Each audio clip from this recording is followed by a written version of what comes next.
नवजात शिशुओं में दूध पीकर उल्टी कर देना एक बहुत ही आम सी बात है, specially in the first 3 months of their birth. लेकिन एक नई माँ के लिए ये आम सी बात ही काफी चिंता का विषय बन जाता है। नवजात शिशुओं में यह एक बहुत ही सामान्य प्रक्रिया है जो कि by first year of life मतलब उनके 12 महीने होते होते अपने आप सुलझ जाता है। अगर आप एक नई माँ हैं और आपको भी यही चिंता सता रही है कि मेरा बेबी दूध पीने के बाद थोड़ी सी उल्टी क्यों करता है या स्पिट अप उसे क्यों होता है, तो आप इस वीडियो को अंत तक देखें, आपकी सारी चिंता दूर हो जाएगी। मैं हूं मधु, एक ट्विन मॉम, और आप देख रहे हैं मेरा चैनल ट्विंस मम्मा। ये एक pregnancy and parenting related channel है। अगर आप ऐसे टॉपिक्स पे वीडियोस देखना पसंद करते हैं तो आप मेरे चैनल को काइंडली सब्सक्राइब कर लें। जन्म के बाद शुरू के दिनों में एक नवजात शिशु का डाइजेस्टिव सिस्टम यानी कि पाचन तंत्र अच्छी तरह विकसित नहीं होता है। 1 साल लगभग लग जाता है इस डाइजेस्टिव सिस्टम को पूरी तरह डेवलप या मैच्योर होने में। जब तक ये डाइजेस्टिव सिस्टम मैच्योर ना हो या पूरी तरह से विकसित ना हो, शिशुओं में ये गैस्ट्रोइसोफेजियल रिफ्लक्स देखा जा सकता है। जब शिशु दूध पीता है उसके कुछ देर बाद थोड़ी सी अमाउंट ऑफ दूध फिर से इसोफेगस के थ्रू या फिर फूड पाइप के थ्रू बाहर आ जाता है और इसे स्पिट अप या गैस्ट्रोइसोफेजियल रिफ्लक्स कहते हैं।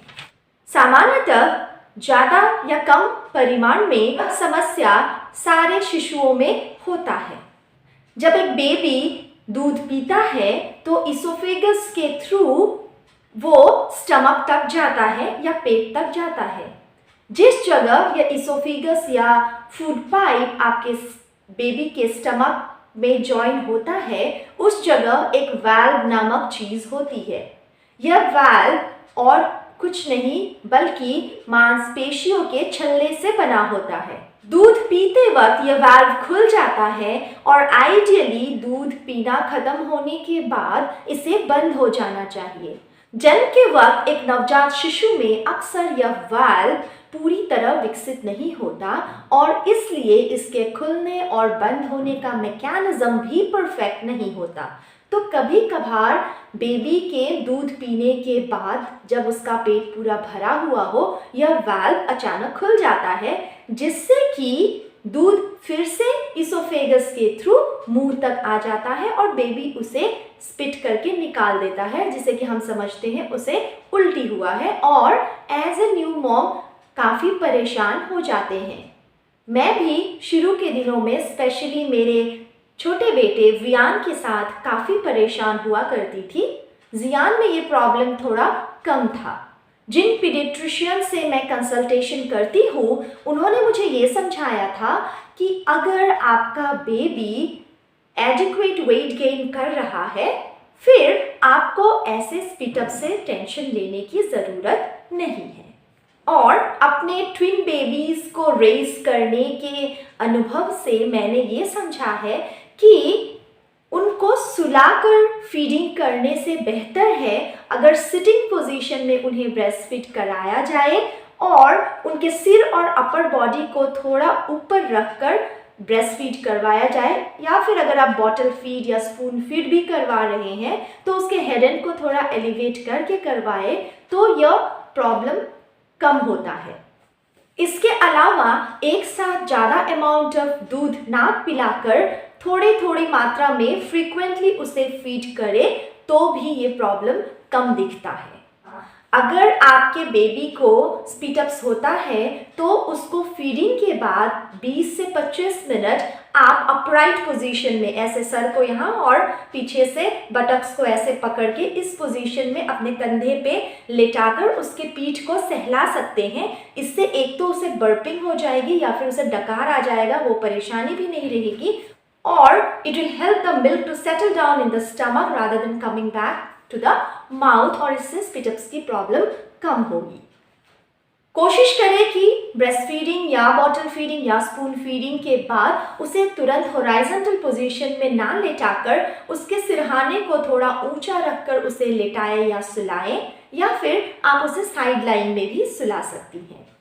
अगर आपका बच्चा बॉटल फीड करता है तो इंश्योर करें कि उसके निप्पल का जो साइज है वो छोटा होना चाहिए। कोशिश कीजिए कि बच्चे को टाइट डायपर या फिर टाइट कपड़े भी ना पहनाया जाए और वेस्ट लाइन ज़्यादा जोर से रिस्ट्रिक्टेड या फिर कंस्ट्रिक्टेड ना रहे। इन छोटी छोटी लेकिन महत्वपूर्ण बातों को ध्यान में रखकर आप अपने बेबी के गैस्ट्रोएसोफेजियल रिफ्लक्स के इशू को बहुत हद तक सॉल्व कर पाएंगे और थोड़ा बहुत कभी कभार स्पीड अप करें और आपका बेबी किसी पेन में या किसी मुश्किल में ना दिखे और उसका वेट गेन अच्छे से हो रहा हो तो आपको चिंता करने की ज़रूरत नहीं है। ऐसा सारे शिशुओं में होता है टिल 1 ईयर ऑफ एज। लेकिन अगर यह रिफ्लक्स पेनफुल हो और ज़्यादा फ्रीक्वेंटली हो तो इसे गैस्ट्रोएसोफेजियल रिफ्लक्स डिजीज कहा जाता है, जो कि एक सीरियस कंडीशन है। इस केस में स्टमक के एसिड्स जो कि काफ़ी स्ट्रॉन्ग होते हैं आपके बेबी के फूड पाइप को इन्फ्लेम कर सकते हैं, जिसकी वजह से उसे पेन हो सकता है और पेट में भी उसे दर्द हो सकता है। इसमें आप देख सकते हैं कि आपका बेबी आफ्टर फीडिंग काफ़ी रेस्टलेस हो जाता है, उसे शायद पेट में दर्द हो रहा हो और अगर वो दूध पीने के बाद अनसेटल सा फील कर रहा हो या दूध पीने से कतरा रहा हो, उसकी वेट गेन अच्छी तरह से ना हो रही हो, इन सब केसेस में तुरंत ही अपने पीडियाट्रिशियन से कंसल्ट करें। I hope as new moms आपके लिए आज का टॉपिक लाभदायक रहा है। ऐसे ही टॉपिक्स में वीडियो देखने के लिए मेरे चैनल को सब्सक्राइब कर लीजिए और नोटिफिकेशन बेल भी प्रेस कर दीजिए। Thank you so much. See you soon.